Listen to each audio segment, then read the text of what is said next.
Salam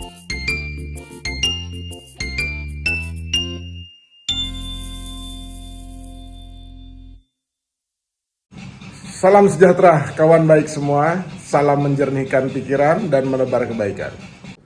Masih tentang persoalan Gerindra, Golkar, Jawa Barat, DKI, dan Ridwan Kamil. Kita lanjutkan dari video sebelumnya, kali ini kita lihat peta perolehan kursi ya. Di Jawa Barat antara Gerindra dan Golkar. Kenapa kemudian Gerindra ngotot Ridwan Kamil pindah ke Jakarta agar membuka jalan Kang Deddy Mulyadi bisa leading menjadi calon gubernur di Jawa Barat. Nah, kalau Ridwan Kamilnya pindah ke DKI Jakarta kan Golkar kesulitan untuk mendapatkan atau menemukan figur sekuat wakil ketua umumnya, yakni Ridwan Kamil di Jawa Barat, sehingga boleh jadi Deddy Mulyadi ya bisa lebih mudah menang ya. Nah, sementara Golkar sendiri ya menginginkan agar Ridwan Kamil tetap di Jawa Barat agar bisa memaintain para pemilih dan merawat kursi, bahkan mungkin menambah kursi di 2024 atau 2029 mendatang. Nah, gimana sebenarnya peta kekuatan ya perolehan kursi terutama untuk kursi Dewan Perwakilan Rakyat di tingkat pusat.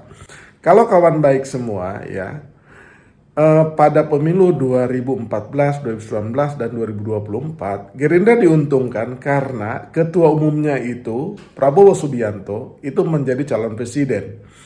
Baru kali ketiga inilah Gerindra memenangkan capres ini. Ya.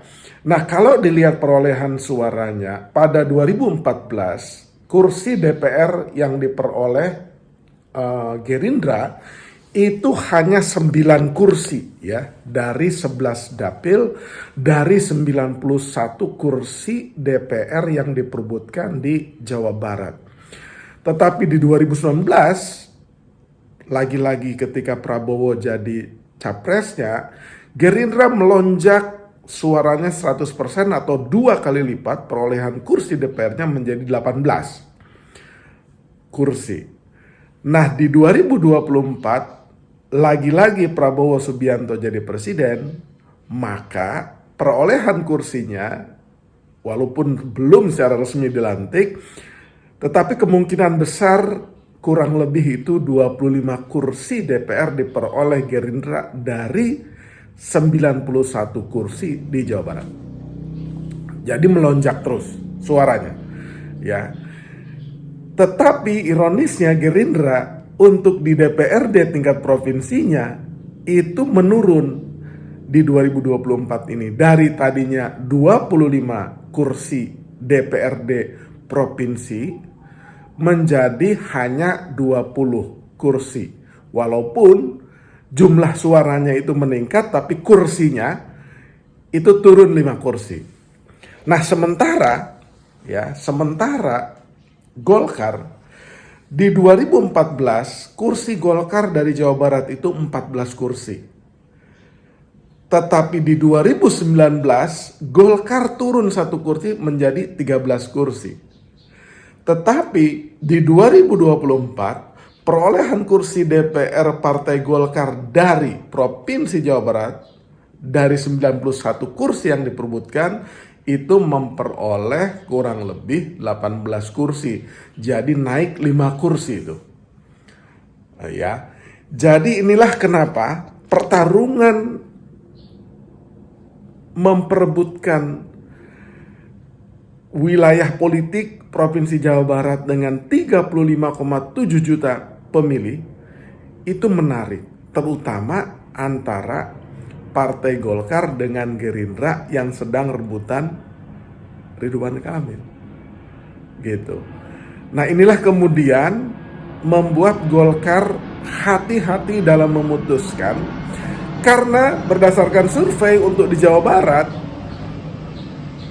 Ridwan Kamil besar kemungkinan memenangkan Pilgub ya, dan tidak ada satupun lawan yang bisa mendekati kekuatan Ridwan Kamil, ya. Walaupun Kang Deddy Mulyadi nanti maju di Jawa Barat, tetapi melawan incumbent sekelas Ridwan Kamil itu berat, dan terbukti di beberapa survei memang Ridwan Kamil paling realistis itu adalah maju di Jawa Barat. Tetapi ada agenda, ya, agenda yang lain dari Gerindra dan kemungkinan dari Pak Jokowi untuk menghadang Anies misalkan. Ridwan Kamil lah yang dianggap bisa mendekati atau bisa mengalahkan Mas Anies gitu. Nah, itu sebenarnya kalkulasi seperti itu.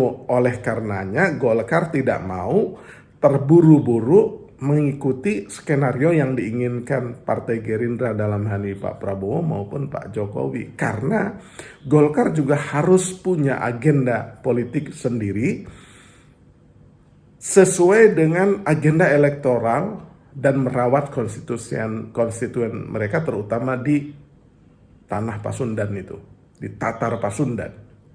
Nah, tentu saja keahlian Golkar untuk menari-nari dan memainkan jurus-jurus politik itu menarik sekali, ya. Tidak serta menolak Ridwan Kamil untuk ke Jakarta, tetapi mereka membangun argumentasi dengan menunggu hasil survei-survei terkini. Ya, faktanya, kata pejabat teras Golkar itu, faktanya kalau di DKI Ridwan Kamil itu hanya nomor 3 top of mind maupun popularitas dan elektabilitasnya. Tapi kalau di Jawa Barat dia nomor 1. Itu argumentasi cerdas yang tidak bisa dibantah tuh.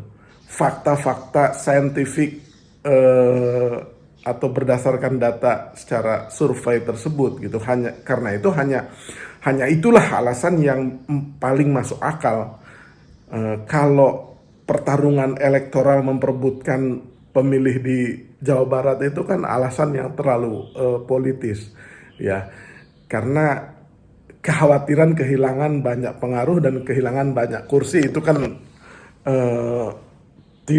tidak bisa dijadikan alasan utama tuh. Tetapi kalau hasil survei, ya, di mana menempatkan Ridwan Kamil memang front runner atau kandidat terkuat atau paling kuat di Jawa Barat, itu alasan yang paling rasional dan survei pun sudah membuktikan. Nah, begitulah peta perolehan kursi DPR antara Gerindra dan Golkar di Jawa Barat. Tentu saja ada 2 partai yang lain yang juga perolehan kursinya tinggi, yaitu PDI Perjuangan, ya, dan PKS, ya. Setelah itu ada Nasdem dan PKB yang juga memperoleh suara cukup lumayan di Jawa Barat. Demikian kawan baik. Terima kasih.